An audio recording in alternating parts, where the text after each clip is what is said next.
বাংলার নতুন বিজেপি সরকারের মুখ্যমন্ত্রী হিসাবে শপথ নেওয়ার পর প্রথম প্রশাসনিক বৈঠকে একেবারে কড়া বার্তা দিলেন শুভেন্দু অধিকারী। সোমবার 11ই মে মুখ্যমন্ত্রী হওয়ার পর প্রথমবার নবান্ন সভাগৃহে রাজ্যের শীর্ষ আমলা এবং সচিবদের নিয়ে একটি বৈঠকে সভাপতিত্ব করেন শুভেন্দু অধিকারী। সেখানে তিনি স্পষ্টভাবে জানিয়ে দেন, গত 15 বছরের সমস্ত প্রশাসনিক অনিয়মের তদন্ত হবে। কঠোর হুঁশিয়ারি তিনি দিয়ে এটা বলেন যে বিশেষ করে ওবিসি, এসসি, এসটি শংসাপত্র বিতরণে দুর্নীতির বিষয়টি তিনি দেখবেন। সচিবদের উদ্দেশ্যে তিনি বলেন, এসআইআর পূর্ববর্তী জমানায় যারা বেআইনিভাবে জাতিগত শংসাপত্র ইস্যু করেছে, আমি তাদের কাউকে রেয়াত করব না। ওবিসি, এসসি বা এসটি শংসাপত্র নিয়ে যারা জালিয়াতি করেছে, তাদের প্রত্যেকের ফাইল আমার কাছে রয়েছে। তাদের উপযুক্ত শাস্তির মুখোমুখি হতেই হবে। উল্লেখ্য, কলকাতা হাইকোর্ট এর আগে বিপুল সংখ্যক ওবিসি শংসাপত্র বাতিল করেছিল। যদিও সেই সংক্রান্ত আইনি লড়াই বর্তমানে সুপ্রিম কোর্টে বিচারাধীন। তবুও মুখ্যমন্ত্রী ইঙ্গিত দেন, এই ঘটনায় জড়িত আধিকারিকরা শাস্তিমূলক ব্যবস্থা থেকে রেহাই পাবেন না। আবাস যোজনা বা বাংলার বাড়ি প্রকল্প প্রসঙ্গে তিনি পঞ্চায়েত দপ্তরকে নির্দেশ দেন, এমন সব ঘটনা চিহ্নিত করতে যেখানে এসআইআর প্রক্রিয়ার সময় যোগ্য উপভোক্তাদের বাদ দেওয়া হয়েছিল, অথচ অস্তিত্বহীন বা অবৈধ উপভোক্তাদের নামে বাড়ি বরাদ্দ করা হয়েছিল। তিনি বলেন, এই ঘটনাগুলো খুঁজে বের করুন। জনস্বার্থের অর্থের অপব্যবহার কোনোভাবেই বরদাস্ত করা হবে না। সূত্রে খবর, কোভিড সংক্রান্ত কেনাকাটা এবং চিকিৎসা সামগ্রীর সরবরাহে কথিত দুর্নীতির তদন্ত করা হবে। শিক্ষক নিয়োগের মতো নিয়োগ কেলেঙ্কারিতে যারা সরাসরি জড়িত এবং যারা সব জেনেও নীরব ছিল, তাদের সবাইকে কড়া নজরদারির আওতায় আনা হবে। সিএ এর অধীনে আসা আবেদনগুলো অত্যন্ত সতর্কতা, স্বচ্ছতার সঙ্গে যাচাই করা হবে। পরিশেষে আমলাদের উদ্দেশ্যে তিনি বলেন, ভয় পাবেন না, তবে সত্য গোপন করবেন না। তোষামোদ বন্ধ করে প্রকৃত কাজের দিকে মনোযোগ দিন। সমগ্র বিষয়টা নিয়ে আমার কলিগ অনির্বাণ সিংহ রায়ের একটি রিপোর্ট আপনাদের জন্য। মমতা বন্দ্যোপাধ্যায়ের আমলে, অর্থাৎ মমতা বন্দ্যোপাধ্যায় যখন মুখ্যমন্ত্রী ছিলেন, সেই সময় কি একাধিক দুর্নীতিতে জড়িয়েছিল সরকার? কোথাও গিয়ে আমরা দেখেছি যে বিভিন্ন দুর্নীতির কারণে সিবিআই, ইডি ইনভেস্টিগেশন হয় এবং বিশেষ রাজ্যের বিভিন্ন মন্ত্রী থেকে শুরু করে তৃণমূল কংগ্রেসের নেতারা তারা কিন্তু গ্রেফতারও হন। কিন্তু এই মুহূর্তে দাঁড়িয়ে নবান্ন থেকে বা একেবারে মুখ্যমন্ত্রীর দফতর হোক বা বিভিন্ন দফতর হোক, সেখানেও কি বিশেষ দুর্নীতি হতো? এই নিয়েই কিন্তু এই মুহূর্তে প্রশ্ন তুলে দিলেন রাজ্যের নয়া মুখ্যমন্ত্রী, বিজেপি সরকারের প্রথম মুখ্যমন্ত্রী শুভেন্দু অধিকারী। তার যে প্রশ্ন, সেই প্রশ্ন একাধিক বিষয় নিয়ে এই মুহূর্তে রয়েছে। যে ভারত সরকার এবং তার পাশাপাশি পশ্চিমবঙ্গ সরকারের বিভিন্ন স্কিম রয়েছে, যেটাই কিন্তু মানুষকে বিশেষ করে বেনিফিট দেওয়া হয় এবং মানুষকে সাহায্য যাতে মানুষ পায়, সেই বিষয়টাকে খতিয়ে দেখা হয়।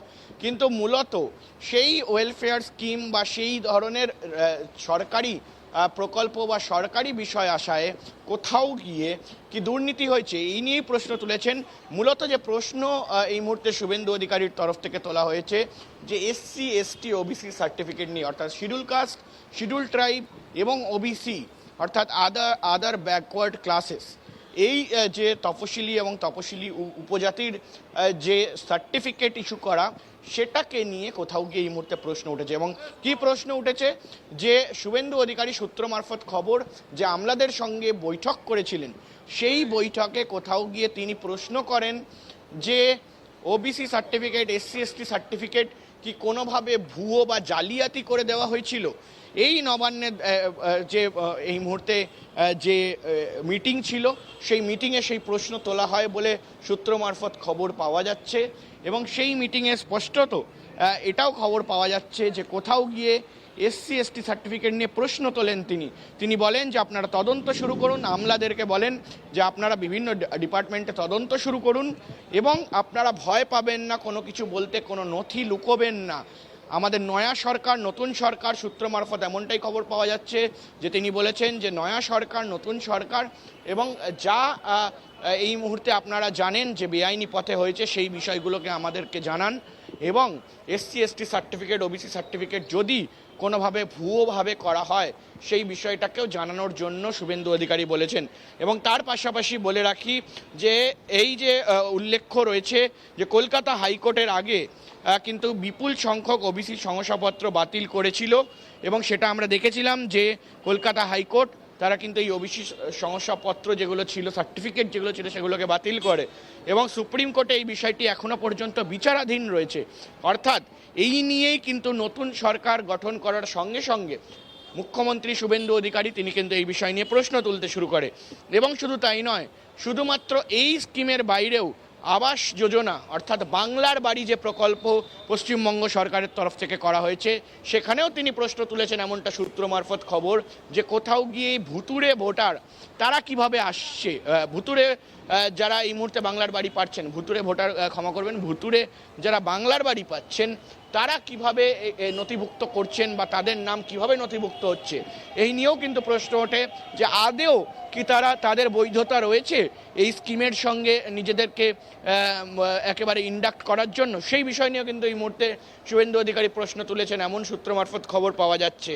এবং তার পাশাপাশি কিন্তু আগামী দিনে এই যে ওবিসি সার্টিফিকেট বা SC/ST সার্টিফিকেট এবং তার পাশাপাশি যে এই মুহূর্তে নাগরিকত্ব, সেই বিষয় নিয়েও চর্চা হয়। এবং কোভিডের সময় কোনো দুর্নীতি হয়েছিল কিনা, কোভিডের বিভিন্ন মাস্ক থেকে শুরু করে বিভিন্ন সরঞ্জাম, মেডিকেল এমার্জেন্সির ক্ষেত্রে আমরা দেখেছি পশ্চিমবঙ্গ সরকারের বিভিন্ন ডিপার্টমেন্ট, বিভিন্ন হাসপাতালে কিন্তু বিষয় আসা এগুলো পেশেন্টদের ভর্তি করা থেকে শুরু করে বিভিন্ন জিনিস হয়। অর্থাৎ সেক্ষেত্রে কোনো রকম কোনো দুর্নীতি হয়েছিল কিনা সেই নিয়েও কিন্তু প্রশ্ন তোলা হয়। এবং শুভেন্দু অধিকারীর তরফ থেকে, মুখ্যমন্ত্রীর তরফ থেকে স্পষ্টত বলা হয় যে আপনারা কিছু জেনে থাকলেন সরাসরি আমাদের জানান, আমরা সেই বিষয় নিয়ে স্টেপ নেব এবং কারা দোষী সেটা আমরা বার করব। এবং যদি প্রাক্তন মন্ত্রীরা তারাও যদি দোষী হয়ে থাকে, প্রাক্তন আমলা তারাও যদি দোষী হয়ে থাকে, সেই বিষয়টায় একেবারে বড় পদক্ষেপ নেওয়ার কথা বলেছেন শুভেন্দু অধিকারী। এমনটাই কিন্তু সূত্র মারফত, নবান্ন সূত্র মারফত খবর পাওয়া যাচ্ছে। অর্থাৎ স্পষ্টত প্রথম দিন থেকে কিন্তু একাধিক বিষয় নিয়ে সরব হন শুভেন্দু অধিকারী এবং আগামী দিনে কিন্তু আরও কিছু বিষয় নিয়ে চর্চা হবে, এমনটা কিন্তু তিনি জানিয়ে দিয়েছেন। প্রথম দিন অর্থাৎ গতকাল আমরা দেখেছিলাম যে মুখ্যমন্ত্রী হিসাবে শপথ নেওয়ার পর প্রথম কর্মদিবস ছিল গতকাল শুভেন্দু অধিকারীর এবং তিনি নবান্নে গিয়েছিলেন। সেখানে একাধিক বিষয়ে তিনি বৈঠক করেন এবং তারপর সংবাদ মাধ্যমের মুখোমুখি হন এবং কার্যত কঠোর হুঁশিয়ারি দিয়ে তিনি বলেন যে SC/ST OBC শংসাপত্র বিতরণে যে দুর্নীতি হয়েছে সেই বিষয়টা খতিয়ে দেখা হবে। তার যারা সচিব তাদের উদ্দেশ্যে তিনি বলেন, SIR পূর্ববর্তী জমানায় যারা বেআইনিভাবে জাতিগত শংসাপত্র ইস্যু করেছে আমি তাদের কাউকে রেয়াত করব না।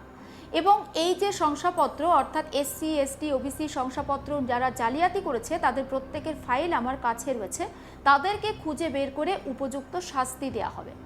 আপনারা প্রত্যেকেই জানেন যে আগের সরকারের সময়ে বিপুল সংখ্যক OBC শংসাপত্র বাতিল হয়েছিল এবং সেই সংক্রান্ত মামলা এখনো পর্যন্ত সুপ্রিম কোর্টে বিচারাধীন। সমস্ত আপডেট পৌঁছে দেবো আপনাদের কাছে, নজর রাখুন আজ তাক বাংলা, সাবস্ক্রাইব করতে ভুলবেন না।